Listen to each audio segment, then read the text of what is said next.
आदमी आता है कानपुर का रहने वाला और एक दिन आकर कहता है कि जो आपकी दुकानें और मकान है हमारा है। कोई आकर जो है मान लेता है ये आपका मकान है और ये मकान को कहीं नहीं मेरा मकान है, और एक रजिस्ट्री दिखाता है जो हमारे बाबा द्वारा उसके नाम लिखी गई है। उस रजिस्ट्री में जो है 8-9 यानी 5 गाटा संख्या की 15 डिसमिल कृषि भूमि बिक्री की गई है। रजिस्ट्री सन 1993 की है और 895 गाटा संख्या में ही हमारा मकान व दुकान बनी हुई है, तो बिल्कुल रोड के किनारे है। इसी गाटा के जो है 4 बीघे कृषि भूमि काली जो है यहाँ पर पड़ी है, जिस पर मैं खेती करता हूँ। मेरे बाबा द्वारा ऐसे किसी रजिस्ट्री का जिक्र नहीं किया गया था। वर्तमान में मेरे बाबा जीवित नहीं है। ये सारी प्रॉपर्टी मेरे पिताजी के नाम जो है विरासत से यानी गई है। उस आदमी की रजिस्ट्री का दाखिल खारिज भी नहीं है। उसने दाखिल खारिज की फाइल डाली लेकिन जो है यहाँ पर कैंसिल कर दी गई। अब वो आदमी सिविल कोर्ट गया है। मैं अपना प्रॉपर्टी कैसे बचा सकता हूँ?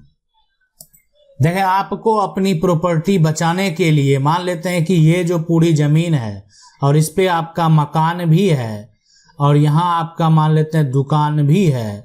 अब आदमी आता है, सबसे पहला काम आपको ये करना है कि आप जो है यानी 1993 की जो वो रजिस्ट्री दिखा रहा है, अब अगर आप उसको देख लिए हैं, उसका अगर मान लेते हैं तो आप 1993 में जाकर निबंधन कार्यालय में पता कर लें और पता करने के बाद ये पता करें, मतलब आप भी उसका एक नकल जो है वो आपको दिखा रहा है, दे नहीं रहा है ना, आप एक नकल निकाल लें और ये पता कर लें नकल मौजूद है या नहीं है। ऐसा तो नहीं कि नकल है ही नहीं, ऐसा भी हो सकता है, कोई बड़ी बात नहीं है। ऐसा भी हो सकता है कि नकल तो है ही नहीं।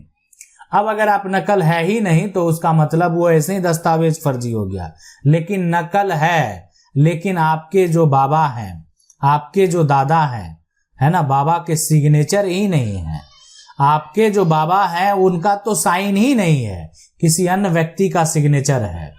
तो जब ये दस्तावेज को आप निकालेंगे, जब ये नकल आप प्राप्त करेंगे, ठीक है, तो अब मामला सिविल कोर्ट में अगर गया भी है तो अब आपको क्या करना है? आप देखें, जब भी मामला कोर्ट में चला जाए, नोटिस आ जाए और नोटिस को आप एक्सेप्ट कर लेते हैं तो जवाब तो जरूर दे दें।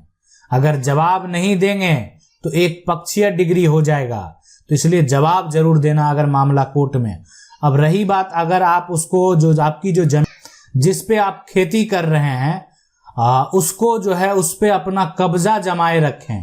किसी भी हालत में कब्जा नहीं देना है, किसी भी हालत में नहीं, कब्जा नहीं देना है। मामला कोर्ट में गया है, कोर्ट का फैसला आएगा, उसके बाद देखा जाएगा।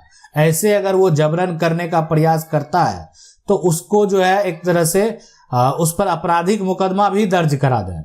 अगर कोई जो है अगर जबरन आके घर में परेशान करता, मारपीट करता है तो उस पे तो आपराधिक मुकदमा भी जरूर दर्ज करा दें ताकि उसकी गिरफ्तारी हो सके, ठीक है, अगर वो सही में ऐसा किया है तो जमीन अगर बाबा के द्वारा बेचा गया या नहीं बेचा गया, बाबा के द्वारा कभी जिक्र नहीं किया गया, तो ये तो डिपेंड करता है कि बाबा का सिग्नेचर है कि नहीं है। नहीं, अगर मान लेते हैं सिग्नेचर मौजूद भी है तो आप जो वकील है उनसे बात करें और उनको बोलें कि वो दस्तावेज जो है वो इतने दिनों तक लेकर नहीं आया। इसका मतलब है कि वो धोखाधड़ी किया है, वो फर्जीवाड़ा किया है। आज तक वो उसको नहीं निकाला 1993 से और नहीं जमीन को ढूंढने आया, और आज वो जो है इतने साल बाद जब आज उसके बाबा नहीं है तो वो जमीन को ढूंढने आ रहा है। आपकी जीत होगी और आपको, लेकिन अगर मामला कोर्ट में जाता है तो आपको अपना पक्ष जरूर रखना है। अगला सवाल है, सर मेरे दादाजी 1956 में जमीन खरीदे थे, तब से लेकर आज तक उस जमीन पर मेरा कच्चा मकान है और अब उस जमीन पर पक्का मकान बनाने जा रहे हैं तो पड़ोसी रोक लगा रहा है, ठीक है, कहता है कि जो है उसी जमीन में उसका भी जमीन है। फिर हम लोग ने कोर्ट से कागज निकलवा कर जो है यहाँ पर देखा तो दादाजी के बाद उसी जमीन को जो है यहाँ पर थोड़ा सा वो भी जो है खरीदा है। तो ऐसे में क्या करें, ठीक है। देखें, अगर मान लेते हैं, ठीक है, आप नकल अगर निकलवाए हैं और दादाजी है, दादाजी के बाद जो है वो भी जमीन, तो जमीन अगर बचा हुआ होगा, उसी जमीन को खरीदा, वो तो गलत है ना। तो पहले जो खरीदा उसी का मान्य होगा। लेकिन अगर जमीन बचा है, शेष जो जमीन है अगर वो खरीदा है, तब तो देखें कोई भी मामला कहीं भी जाएगा जो जमीन तो देना पड़ेगा। अगर आपके अंडर है वो जमीन तो आपको देना पड़ेगा।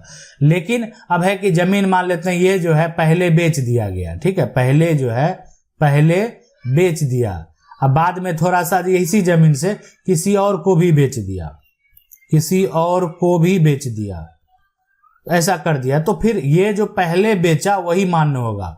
बाद में उसी जमीन से अगर बेचा जाएगा तो उसका मान्यता नहीं होगा, ठीक है। लेकिन अगर पहले जो जमीन है ये बेचा है और थोड़ा जमीन और था, इसको बेचा है, तब तो ये उसका होगा। अगर आपके कब्जे में तो देना ही पड़ेगा। सवाल है सर, अगर एक ही जमीन को दो आदमी खरीद लिया तो क्या होगा? ऐसे में जो पहले खरीदा उसका होगा या जो पीछे खरीदा उसका होगा। जमीन देखें, एक बार जब बिक जाता है, जो बिक्री एक तरह से, यानी अगर बिक जाता है कोई जमीन, है ना, तो उस केस में जो मान लेते हैं पहले एक तरह से खरीदा, ठीक है, पहले जो खरीदा और तो उसका वो जमीन हो गया। यानी विक्रेता का जो राइट होता है कि एक बार अगर वो जमीन बेच दिया तो अब उसके उत्तराधिकारी, उसके वंशज उस जमीन को दोबारा बेचने के लिए एलिजिबल नहीं है। मतलब उसको दोबारा बेचने का कोई भी कानूनी अधिकार नहीं है। फिर भी वो वैसा करता है जो गलत है, उस पे धोखाधड़ी 420 का भी मुकदमा दर्ज हो सकता है। अगला सवाल है सर, मेरे परदादा 3 भाई थे, उसमें से एक दादा का बेटा बिना बंटवारा का सारा जमीन जो है खेती का 48 साल पहले बेच दिया। हम लोग को 2022 में पता चला, अब क्या होगा? ठीक है, मार्गदर्शन करें। देखें, परदादा जो है 3 भाई थे और एक दादा का जो बेटा है वो बिना बंटवारा किए, मतलब एक तरह से आज से बात करें 48 साल पहले बेच दिया है। अब पता चला कब? 2022 में। तो करना क्या है? केस फाइल कीजिए सिविल कोर्ट में, है ना, सिविल कोर्ट में आप केस फाइल कीजिए और जमीन को वापस प्राप्त कर सकते हैं। देखें, कोई किसी का हिस्सा नहीं बेच सकता है, ऐसा कोई कानून नहीं है। भाई जो है वो तो और नहीं बेच सकता है। भाई अगर मान लेते हैं एक जो भाई है वो दूसरे भाई का हिस्सा नहीं बेच सकता है। कुछ कंडीशन होते हैं, जैसे जब जमीन बेचा गया तो दूसरा भाई का जन्म ही नहीं हुआ था। बहुत सारे कंडीशन भी हैं जो कंडीशन का कोई मतलब नहीं है, और अगर होता ऐसा हुआ है तो फिर वहां पर वो जमीन जो है उससे पहले बेचा गया, उस समय भाई का एक तरह से भाई मौजूद ही नहीं था। अब रही बात भाई मौजूद नहीं था तो उस समय बड़ा भाई जमीन क्यों बेचा? ऑलरेडी पिता बेचने के लिए। तो बहुत तरह के कंडीशन होते हैं। तो इसीलिए अगर ऐसा कोई भी परिवार का सदस्य करता है, किया है, तो वो संपत्ति को आप वापस पा सकते हैं। अगला सवाल सर, एक जमीन है जो गवर्नमेंट दिया था सबको, और वो जमीन मेरे दादाजी को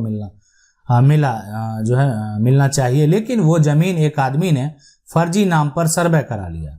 अब वो एक तरह से कब्जा है, यहाँ पर बहुत साल हो गया है। उसका खतियान पर उसका फादर का नाम है, उसमें मेरा दादा की फादर का नाम जो है।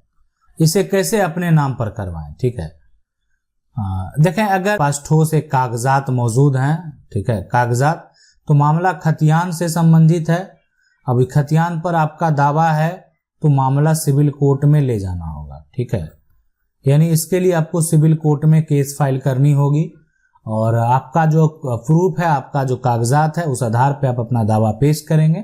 अगर आप सही होंगे हर जगह पे, तो वो जमीन जो है आपके नाम पर होने का जरूर आदेश हो जाएगा। सवाल है कि plot registered through will after 19 year after 16 year new will in force that registry cancel हुआ। बिल्कुल, अगर कोई भी मान लेते हैं कि अगर कोई भी 19 साल जो है, ठीक है, कोई भी बिल है 19 साल, अब ये पहले कर दिया, मान लेते हैं, ठीक है, पहले कर दिया, अब उसके बाद लेकिन बिल जो कोई भी बिल जो होता है अब उसको विल कर दिया गया, बेच दिया गया, अब वही व्यक्ति बेच दिया गया, अब वही व्यक्ति उसी व्यक्ति के द्वारा दोबारा जो है आप क्या किए नहीं किए उससे मतलब नहीं है, वो व्यक्ति जीवित है और वो दोबारा एक वसीयत तैयार करता है, तो वसीयत जो दोबारा तैयार किया वही मान्य होता है।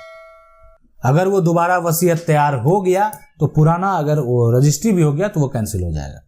आशा करते हैं वीडियो अच्छा लगा होगा। वीडियो को लाइक जरूर कर दें। चैनल को पहली बार देख रहे हैं सब्सक्राइब करके जो बेल आइकन है